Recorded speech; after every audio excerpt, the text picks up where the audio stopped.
Lumaki pa ang posibilidad na itaas ang Alert Level 3 sa Bulkang Canlaon ayon sa Canlaon Volcano Observatory. Kasunod yan ng pagdami pa ng ibinubuga nitong asupre. Nakatutok si Aileen Pedreso ng GMA Regional TV.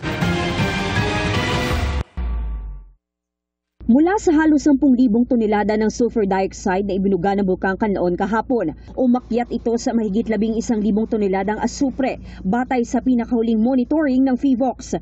Ayon sa Canlaon Volcano Observatory, mas malaki ngayon ang posibilidad na itaas sa Alert Level 3 ang bulkan. Ang aton nga SO2 emission am ni siyang pinakamataas natin nga na record. Pwede ni siya nga mag-elevate into an Alert Level 3 nga scenario. At Alert Level 3, pwede kita mag-expect nga may ara kita nga mga magmatic intrusion na sa aton nga bulkan. Kapag nasa Alert Level 3 na ang bulkan, mula sa 4 km, gagawin ng 6 km ang permanent danger zone. Anytime, pwede magkaroon kita sa mga eruptions, which is dangerous siya sa mga tao nga malapit sa bulkan. Nananatili namang suspendido ang klase sa lahat ng antas sa La Castellana at sa ilang barangay sa La Carlota City na malapit sa bulkan. Ngayong araw, nakaranas ng pag-ulan sa ilang bahagi ng La Castellana. Dahil dito, nangangamba ang ilang taga-barangay Biak na Bato sa banta ng lahar flow.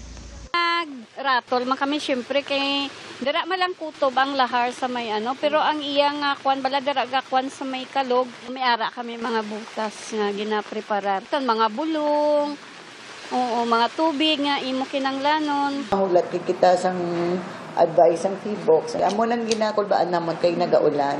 Ilang sityo na rin sa naturang barangay na malapit sa paanan ng bulkan ang inabisuhang mag-evacuate. Basi, matabo, ato pato sila sa babaw, kag budlay na namon sila kwaon. Hindi ko gusto nga matabo nga pag-irap nga atuto sila. Sa barangay Masulog, umabot naman sa 400 na mga residente ang kasalukuyang nananatili sa evacuation center. Mula sa GMA Regional TV at GMA Integrated News, Aileen Pedreso, nakatutok, 24 oras.